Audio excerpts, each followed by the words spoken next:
get ready with me mientras que te cuento sobre mi niñez. Actualmente soy hija única. De parte de mi mamá éramos 3 y de parte de mi papá creo que tiene 5 o 6 hijos. Entonces somos como 8 o 9 en total. Mis hermanos más grandes son como de la edad más o menos de mi mamá. Mi papá le ganaba a mi mamá como con 27 años. Así que yo fui como lo último, ya la última gota que le sobraba a mi papá. ¿Por qué soy hija única? Porque las 2 otras hermanas que tenía por parte de mi mamá fallecieron. Una de ellas se llamaba Graciela y la otra se llamaba María Elena. Graciela falleció antes de que yo naciera.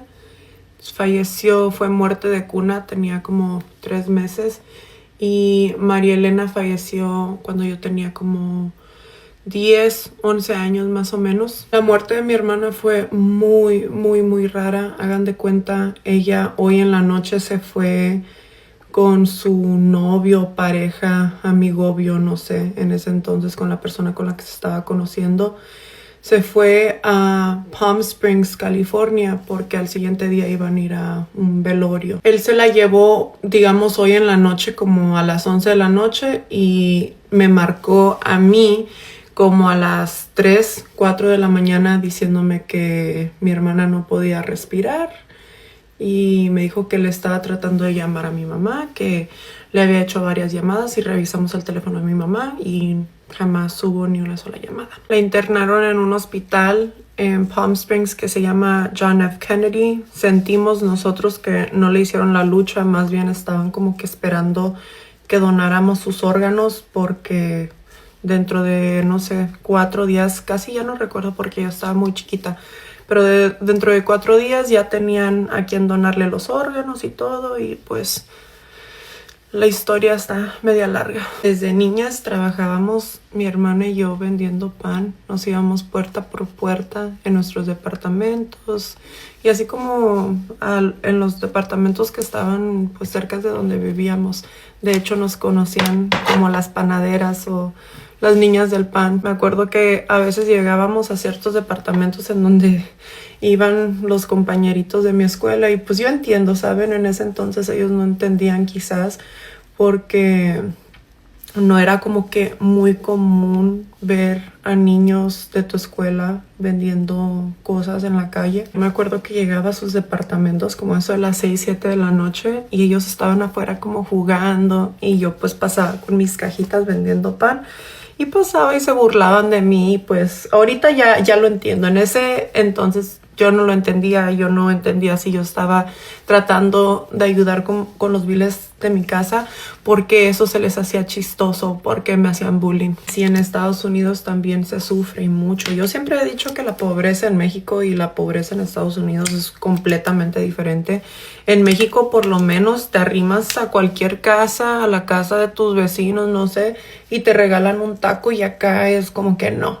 Ráscate con tus propias uñas. Yo tendría en ese entonces, yo creo que unos 6, 7 años, cuando mucho. Mi hermana me ganaba por 9 años. Nunca tuve una familia muy completa. Mis papás siempre pasaban de las greñas. No sé si era como por la diferencia de edad. Siento que a mi corta edad había pasado y había visto muchas cosas que no se deberían de normalizar a esa edad. No era nada saludable. Nosotros vivíamos en el segundo piso, bueno, en el primer piso, pero del estacionamiento a mi ventana era como el segundo piso.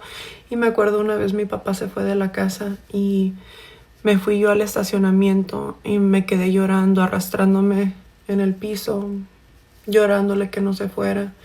Entonces pasé como que muchas cosas muy traumáticas que jamás ahora de grande quise normalizar. Yo de niña nunca supe lo que era sentarte en una mesa con tu familia a convivir y a cenar. Entonces ahora de grande, mi sueño más grande, bueno, desde chiquita fueron 2 cosas. Una era tener mi propio cuarto y número 2, poder tener una familia completa. Por eso es que hoy en día no es que me haga la fina, es que quiero vivir mi vida lo más correcta posible porque yo nunca lo tuve de niña. De las pocas veces que sí nos juntamos, yo creo que fueron unas 3, 4 veces que mi mamá hizo como comida, tamales, pavo. Fue en el tiempo de Acción de Gracias. Y cuando mi hermana falleció fue como que ya nada volvió a ser igual. Jamás se volvió a celebrar ni una sola cosa en la casa.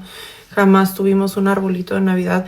Hasta antes de que mi hermana falleciera, creo que hubo como una vez que mi hermana puso un arbolito y fue ella, porque como que en la casa no éramos muy festivos, la verdad. Entonces yo trato de ser lo menos aguafiestas, lo más festiva posible ahora con mis hijos. Intento darles todo de lo que yo carecí a su edad. Pues yo a la edad de Karim vendía pan y ahorita yo no me imagino mi hijo haciendo las cosas que yo hice para poder tener comida en la casa. Siempre lo he dicho, mi hermana fue la pérdida más difícil que tuve en mi vida porque desde que ella falleció mi vida cambió por completo académicamente, en la escuela, en la vida. Ella hacía muchas cosas bonitas para mí, para mantenerme motivada, enfocada en la escuela.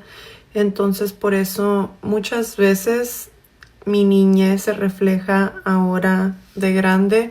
Muchas de las cosas que ella hacía por mí, yo hago por Karim para mantenerlo motivado. Soy muy criticada a veces por cómo premio a Karim por hacer cosas que ustedes dicen que son su deber, pero yo me acuerdo el impacto que causaba en mi mente cuando mi hermana me premiaba por tener buenos grados, por levantarme temprano en las mañanas, cositas así. Entonces por eso es que yo los premio si hacen cosas buenas, para que sepan que la vida también tiene cosas buenas que ofrecer y que dar si actúas bien, si haces cosas buenas, no solamente que las consecuencias, los actos malos tienen consecuencias, los actos buenos también tienen consecuencia buena. Pero ese es solo mi pensar, no tienes que estar de acuerdo conmigo y no significa que no podamos ser amigas. Ya sé por qué este ojo siempre se me ve más pequeño que este.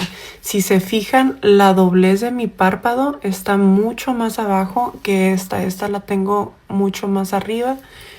Y en un futuro me voy a arreglar eso. Claro que sí. Recomiéndenme un doctor. Sí considero que fui una niña muy dañada, pero eso no significa que tenga que repetir los mismos patrones con mis hijos.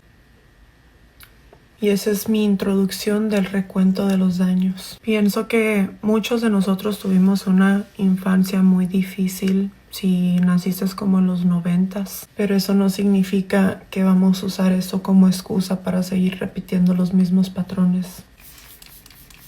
Nos vemos en el próximo video.